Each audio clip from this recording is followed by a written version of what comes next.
This video is brought to you by Dr. Kristen R. Bromley's Guitar Method Book Series and Online Music Academy.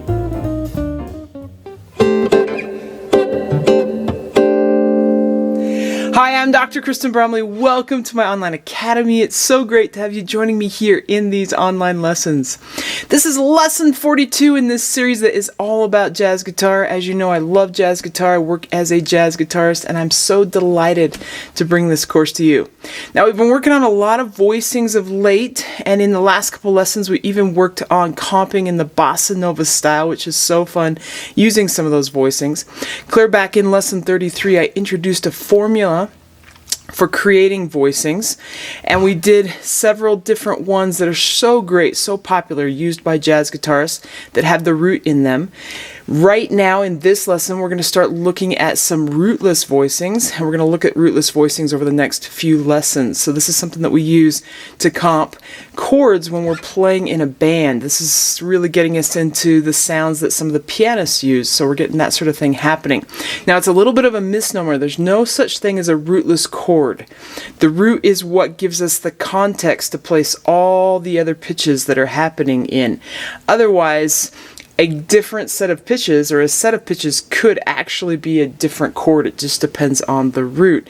So as you start playing and the more and more you play jazz guitar, the more you realize, oh, I can use this voicing for this chord or that chord. It just depends on what the root is. That changes the context of a collection of pitches. So there's no such thing as a rootless chord, but there are rootless voicings, and we can do that in two scenarios. One is where somebody else is playing the root, and that usually happens for example, in a jazz band. That's happening with the bass. The bass is covering that root and other foundational pitches that sort of lay down that foundational harmony. So that means we don't need to cover the root, but we can play rootless voicings that flow over the top of it, and we'll hear them in context. Another setting is when I'm playing solo jazz guitar, which I do a lot. I have a solo jazz album, Musician, super fun, just all solo jazz guitar, couple vocals, but mainly solo jazz guitar. I can use these rootless voicings as well when I have established the sound by having that root in there, and then I can float on the top and we still hear it in context to that established chord, that established root. So we can use them in settings where maybe somebody else isn't playing the root, but where we've established the harmony and then we're floating over the top of it with some rootless voicings that just add extra color. So super fun, super valuable. In this lesson, we're going to look at the rootless voicings for major 7th chords, and we'll also look at major 6/9 because that's something that we sometimes run into when we're playing with this style. And then as we move forward, we'll look at dominant 7th, minor 7ths. We'll look at putting them in 2/5/1s that work well. We'll look at altered dominants, half diminished, and minor major 7th, minor 6. We'll get some of those voicings as well, and 2/5/1s for those minor keys. And of course, we've got the diminished chord, though the diminished chord isn't truly going to be rootless because we'll have that root in there. But we'll get some of these voicings happening, and then we're going to look at comping rhythms for the swing style that we would use this sort of thing in. So this is going to take up the next few lessons getting this skill down, which is such an important one. So let's go ahead and look up here on the board. I have for us these chords in context. Now I have placed the root on the 6th string and the 5th string in sort of where it would be if we were actually playing it with these types of voicings that I explained in lesson 33. So if you're just jumping in here, you may want to check out lesson 33 or even the lessons that have been before this one for the chords, because these kind of build on top of it. And when I'm keeping track of rootless voicings, I'm still in my mind visualizing them in relation to where that low root would be if we were actually playing it. So for the 6th string form then here, low root that we would be imagining, I've got indicated in parentheses with that R, and then for the 5th string form as well.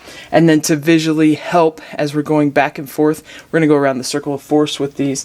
I've lined up the frets so that you can see how they are in relation to each other when we move from one to the next. So when we get to rootless voicings using the formula that I taught in lesson 33, we're always going to have a 9th. We could have the root on top, and that would create another type of voicing. We'll worry about those kind of voicings down the road if we wanted that root on top. But really, it's much nicer to have the 9th on top. So in this context, I'm not even going to mess with it, but we could have the root on the top there in place of it, or a root whole step below that ninth there, but we're always going to have the ninth. And then we have 3 options to go with the ninth. So the rootless voicings have our root not happening, but we know where it is. Then we're going to have our guide tones on the 2 inside strings, just like we've been doing with all of these voicings. So the 7th and the 3rd here, or the 3rd and the 7th for the other form. Then we're always going to have a ninth, because it's the only pitch on that particular string other than the root could be there. So we're going to have a ninth. And then we have 3 options to go against that. We have just the 5th, and for both of those we have the 5th, or we have the sharp 11. So we could have the sharp 11, or we have the 13. So we're going to look at each one of these voicings, and I've just shown them in context to where they are. Let's go ahead and start out with the one with the 5th in it. So if I was just playing there in C, and we'll start there in C, my root for a normal major 7th chord, 1, 2, 3, 4, I would have that. So I'm not going to be playing that root, so I'm going to put my fingers on the guide tones, put my index on that 5th, and my pinky up on that high, that 9. And if the root was in there, we would hear that. So that's my rootless major 7 voicing that has the 7, the 3, the 5, and the 9. Great sound, great sound. So that's the 6-string form. You want to get comfortable with that 6-string form, that 6-string shape, however you want to visualize it. When I see it in relation to where that root is located. So there is that one. Then off the 5th string, we're going to have, if we had that 5th string major 9 voicing, we have that 3, that 7, so index, ring, and then 9 here, and then the 5's on top. Now, I usually just bar with my middle finger to catch that 5. You could rearrange your hand. The reason I like to do it as a bar is it gives me the option to melodically reach up to the 13th. Go back and forth if I want to. So you can kind of set that in place right now. So what we want to do is go around the circle of force, getting used to playing these 2 voicings. So before we do that, you may just want to go back and forth there between C and F. That C major 9, that F major 9, that both have the 5th in it. Just go back and forth so you can kind of see how those shapes move. Then you may want to just sort of take it down and be like, okay, there's B flat and E flat. Now, I just made an assumption that you're familiar with the circle of force. We've been using it so much in this course that it should be familiar, but I do have the root movement of that up here on the board. So C, F, B flat, E flat, A flat, D flat, G flat, or F sharp, B, E, A, D, G, C. We know that if we start with those roots on the low 6th and 5th strings, we'd have that 8th fret on that 6th string with C, then F, go down 2 frets, B flat, E flat, A flat, D flat. We can come up for G flat, B, E, A, D, G, C. So as we're moving around the circle of force, we're going to stick to that same sort of thing. So I would have my C major 9, then my F major 9, B flat major 9, E flat major 9, A flat major 9, D flat major 9. Then I can come up for G flat 9, major 9, then B major 9, E major 9, A major 9, D major 9, G major 9, and end there on C major 9. We're going to work around. Now, because these are rootless, to hear them in context, I've gone ahead and created a backing track that has just a bass line walking, and we're going to get 4 bars on each one of these root movements. So we'll get 4 bars on C, 4 bars on F, 4 bars on B flat, and so on, and we can play these chords over the top so we can hear it in context. Of course, all the backing tracks that I've created for, or that I create for the jazz series here, are available on the Jazz Jam Along backing track playlist as well. Down in the description below, there is a link where you can download a free copy, or you can download a free copy. You can get a link to a video that plays just the backing track without me playing over it. So you can practice with it as much as you want to, and here we can practice together over top the backing track. So I've got this backing track, it's going to play through. As I do, we haven't got too much into swing style comping yet, but a couple basic rhythms that we have been using. We've got this do dot that we've been using, so you could just stick to that one. If you want a little variety, a do dot dot is also nice. So you could have a do dot, a do dot dot, a do dot, a do dot dot, and then we'll have the F. And if you want to change it up a little bit beyond that, you can as well, using those same types of things. Do dot, a do dot dot,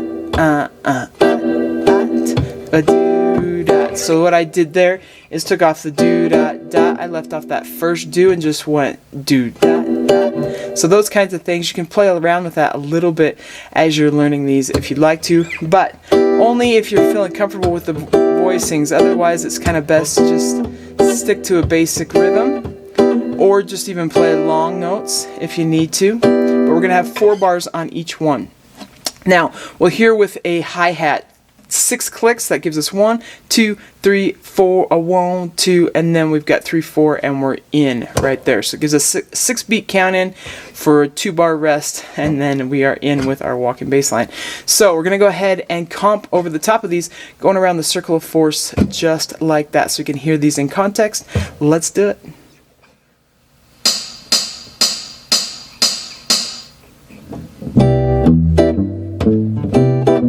So we're in C, and then I get F.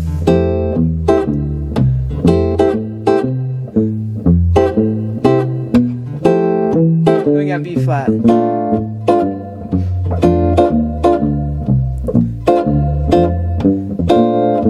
Then E flat.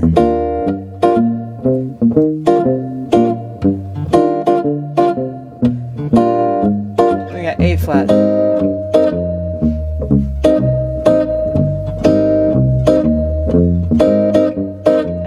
Flat.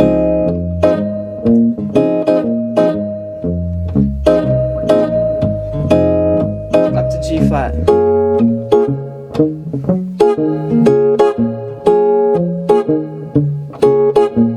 And then B.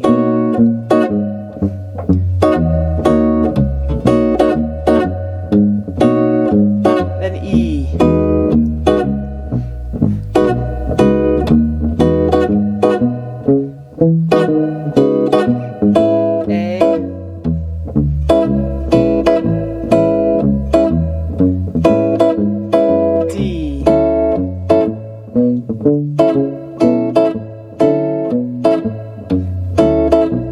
G,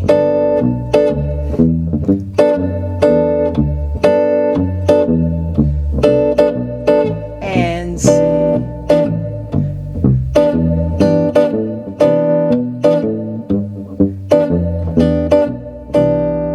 there we are. Okay, super cool. I love this sort of thing. Now, a little bit on the right hand technique here. So you can do down strums with either your thumb or a pick.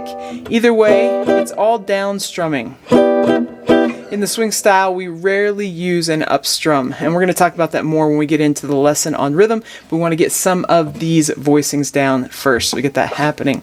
So down strums with the thumb or the pick, and then what I was actually doing was plucking, which I think mimics what pianists do better, because you got fingers on keys pushing them down at the same time. When we got fingers on strings plucking them at the same time, we sort of get that sound, and so I like that more often than not when I'm doing this style, but sometimes I do the strumming as well. Just kind of depends on the situation. With that, I'm using my thumb on the lowest guide tone, whether it be the 3rd or the 7th, or the 6th if we were doing a chord with the 6th in it instead of the 7th. But my thumb goes on the lowest note of the voicing, and then index, middle, and ring just stack up on the next notes of the voicing. So, for example, with that major 7 there in C, I've got my thumb on the 4th string, index on the 3rd, middle on the 2nd, and ring on that high string, and I'm just doing this little pinch. My thumb's plucking down, my fingers are pulling through. I'm not going to take time here to talk through good technique on that sort of thing, but there is a finger picking lesson series on the channel, and it can walk you through having really great technique. There's also some in the Technique Tuesday, Technique Tidbit series on finger picking and the great technique and that sort of thing. So you can check those lessons out for help with that a little bit more. Okay, so let's take a look at another voicing now. Probably the next best one, and even the one that I might go to even sometimes more often than the one we just did, is when we use the 13th instead of the 5th. So now we get 2 color tones against the guide tones. And so with this one, I a lot of times will bar and bar on that. There would be with the root in there as well that you can bar, or you can actually finger each one, but I a lot of times will bar that, and I know that the bar is going to be 1 fret higher than my root. So that would be a C. And then for the other form, and go back, I've already kind of mentioned, if you're laying your finger down, as we were when we were doing the last voicing where you have the 5th on top, then you can just put your pinky 2 frets higher. If I'm only going to be playing the 13th and I'm not going back and forth, then a lot of times I will just relax my hand and not make it do that bar and just play index, ring, middle, and pinky. So you want to go back and forth between those two voicings, get a little bit familiar, and we'll take it through the circle of force with that one, just like we did with the last one. So we'll take that through with the backing track. Let's do it.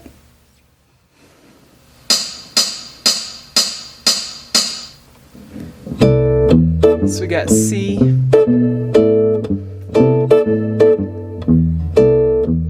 F,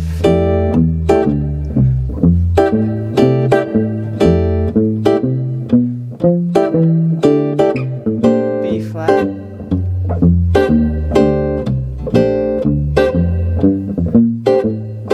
E flat,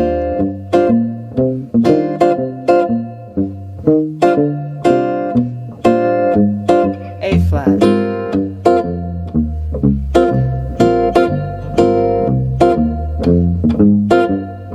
D flat,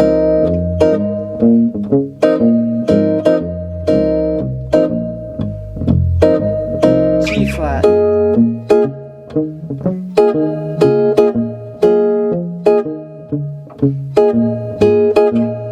B, E,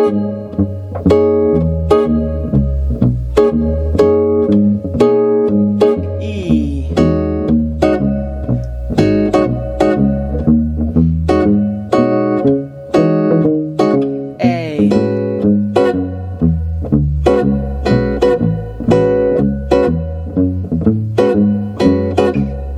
D,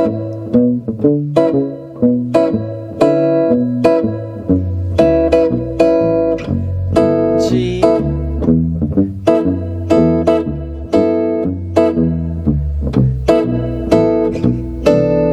C,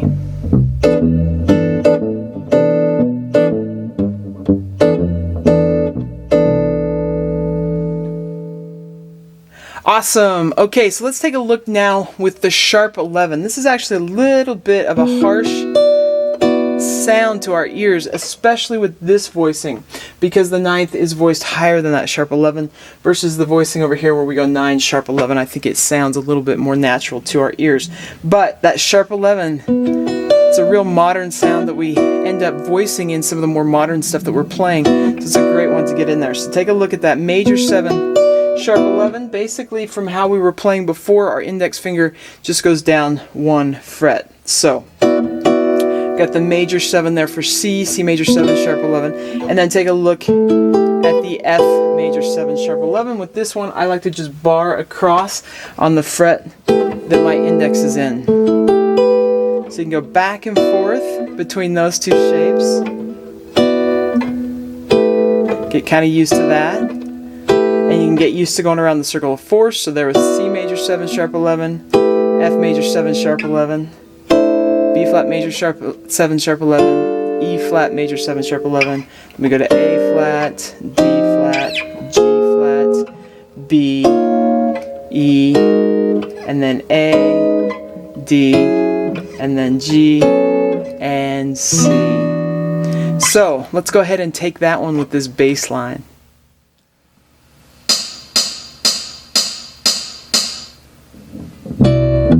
So we're in C.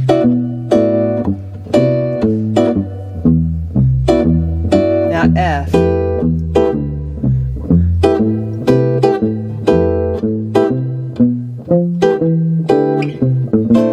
B flat.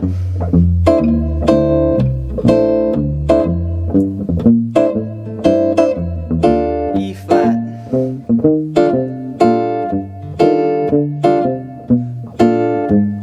A flat.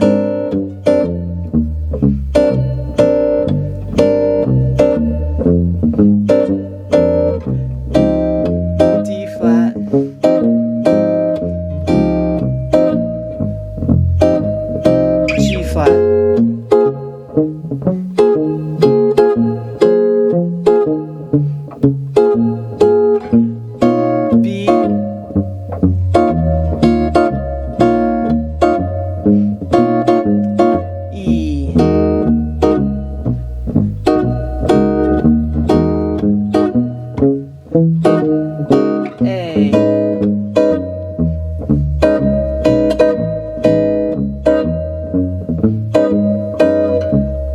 D,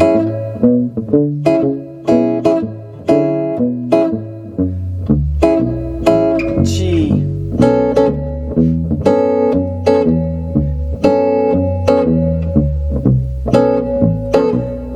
C,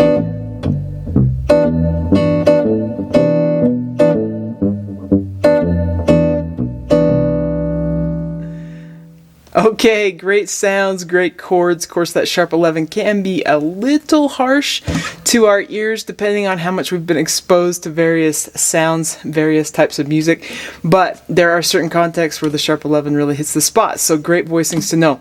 Now, let's look at major 6/9 voicings. Sometimes in a modern context, we will use 6/9 voicings, and these are kind of cool. It's actually really, really interesting.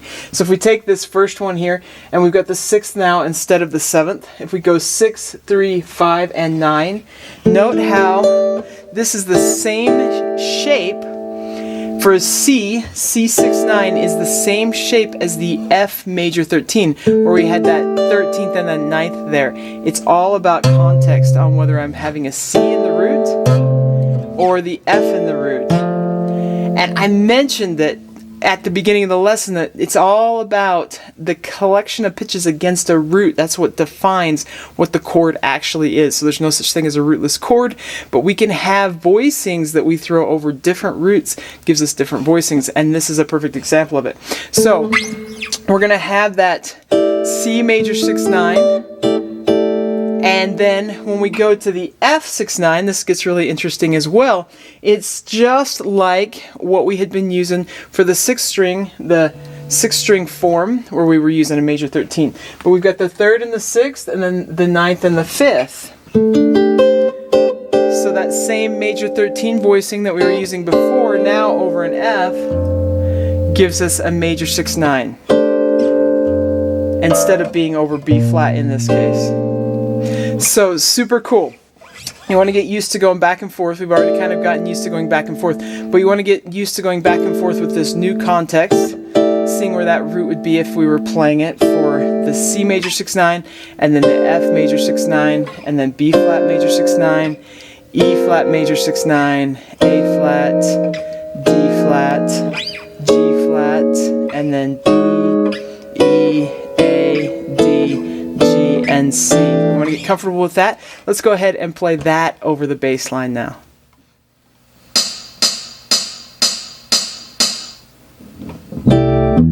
So we got the C6/9.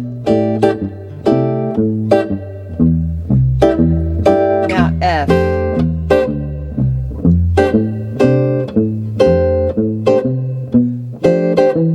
Now B flat.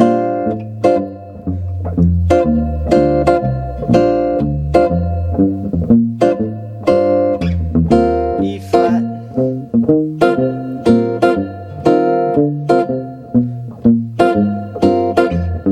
A flat.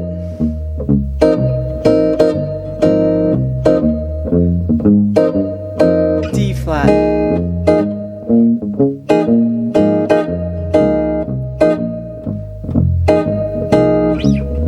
G flat.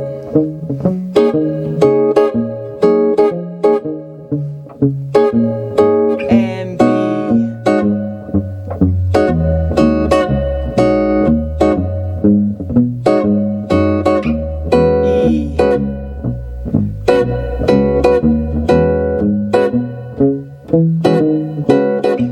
A.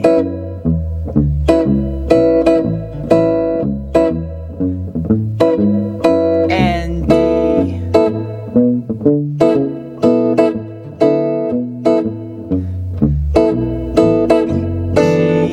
G.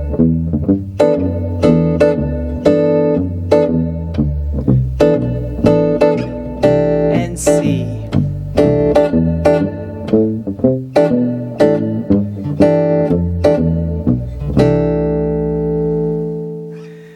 Super, super fun. Such great chords. So awesome. So that wraps us up for this lesson. We've looked at all these different rootless voicings for the major 7th chords and the major 6/9.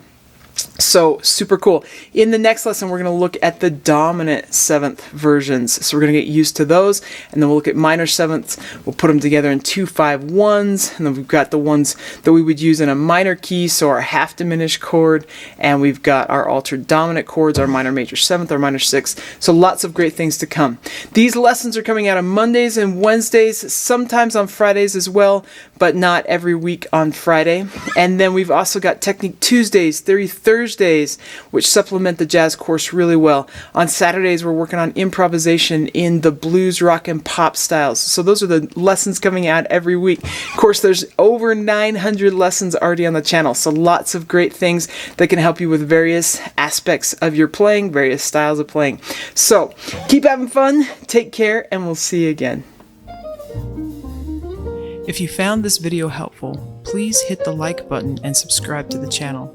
For more in-depth lessons and to progress through a free guitar course, check out my Guitar 101 series on YouTube and my Guitar Method books, which all come with access to hours of in-depth video lessons. You can find more information about me and my products at kristenbromley.com. Take care.